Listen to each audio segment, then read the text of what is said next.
privacy-focused cryptocurrency and payments firm MobileCoin, in collaboration with stablecoin platform Reserve, has launched a stablecoin dubbed electronic dollars, or eUSD.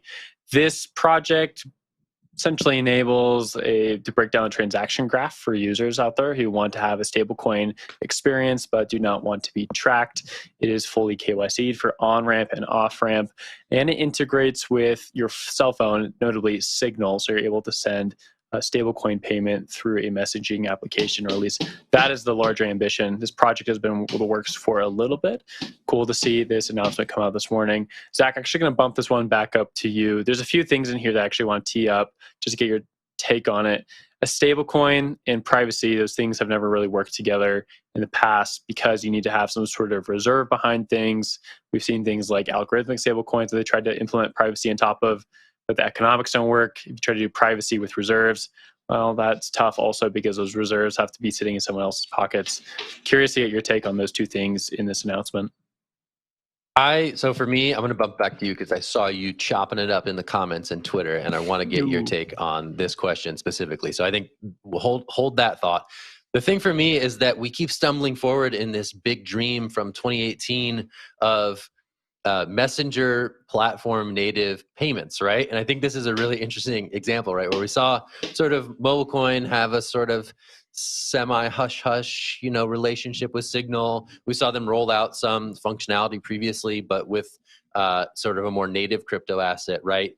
So the idea that a stablecoin is entering the picture, I think is really important for, again, this stumble to the finish line of can we get payments in messaging platforms. I think that really stands out as big. But Will, I want to toss it back to you because you mentioned sort of the KYC stuff. Like, is it really private payments if these are known parties interacting with each other? Is this being sort of like overly hyped as a privacy alternative? I think it's a great step forward to making payments and messaging apps easier for folks. But on the privacy angle, like, I'm very curious for your thoughts because I saw you asking some pointed questions about that over on Twitter. Yeah, just the first part there really quick. We had the Telegram announcement last week where they had the limited ability to trade OTC on Telegram, right? And that's a huge ambition for a lot of crypto users, is the pairing of messaging applications and crypto. So that's notable.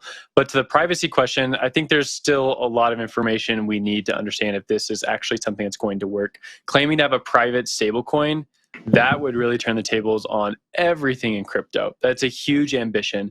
And from this announcement, what we see right now, this seems to be an ambition, but it doesn't seem to be much more than that. There's some information in there that does show that there's some privacy elements in here which are great. There's implementation of zero knowledge proofs, sort of break up the peer-to-peer nature of these things, so only you have the information about your transaction and nobody else does.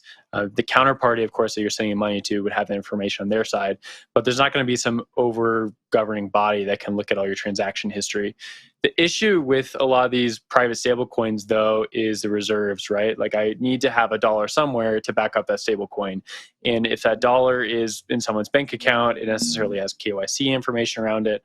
The government probably can get its hands on it. And what does that mean for your electronic representation of that if it's stolen or if it's taken or if it's just sitting there separated away from your transaction?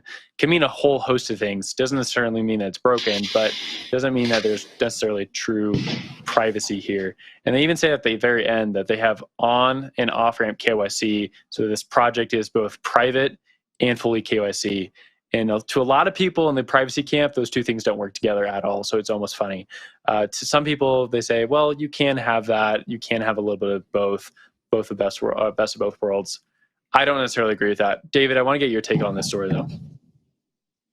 Yeah, I would tend to fall in the camp that thinks that, like, at least in theory, there is a middle ground here that might work in terms of on and off ramps that are KYC'd, but transactions that are obfuscated. I have a totally different concern, though, based on reading this story, which is that totally different company, MobileCoin, runs on its own blockchain, and its tokens are bridged to Ethereum. One of the things that we've learned over the past 2 years is that, at least on its face, is a terrible idea. Bridges get hacked all the time. Wrapped tokens ported to Ethereum are not safe.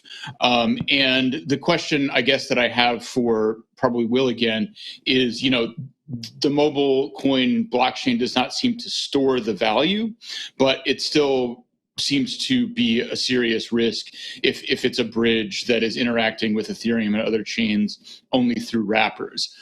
So I don't know if there's anything on the roadmap that you can talk me down with, but that to me seems almost more of a concern than anything else. Yeah, I think that's a spot on observation. Bridges are really tough, and Vitalik, and co-founder of Ethereum, has even mentioned this in a very large blog post on the subject about how bridges might not be feasible in crypto because you don't have very good economic guarantees around them. They're liable to be hacked. You don't know where your asset is sitting. Is it in one blockchain or is it on the other? Who's going to recognize it in the event of a hack? Which blockchain has more sovereignty than the other? There's a whole host of questions that we still need answers to in order to allow bridging. That being said, bridging is a pretty useful technology, and that's why we've seen it pop off so much. Of course, that has led to just even more hacks. So it's sort of a tough pickle to be in. David, just to wrap up your question, I just don't really see the need for bridges at this point. Maybe they need to get some sort of like reserves into the project, need to get dollars, some volume in the project. But I think it is like a pretty finicky spot to build on top of. Jen, I'll give it to you though for any last comments.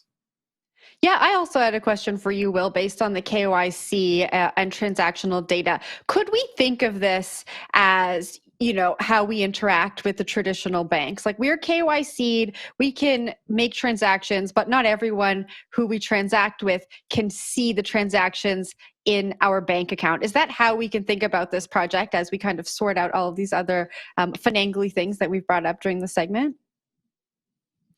Ostensibly, yes. I think it's one step up from there. In fact, that like the people who are issuing the tokens can't see your transaction history either because it does go through a zero knowledge proof. But I think we need a little bit more information to say that with total certainty, right? Because we don't always know. There's these governing bodies that are somehow involved with this mobile coin creation and the minting of these tokens. And you have to wonder what these governing bodies within it are able to do, right? You can think of them as like the validators or the miners of the network, but they seem to have a little bit more special powers, including minting and burning of these tokens. And then there's also this multi-sig that it's backed up against. And when you have a multi-sig involved with any sort of chain, then you really have to start asking questions. Whenever there's a multi-sig involved, that's normally where you see a hack begin because someone is going to get compromised at some point. That's why you can't really build on top of them. That being said, I think there's more information to come on the story in the near future. So I look forward to more of those developments.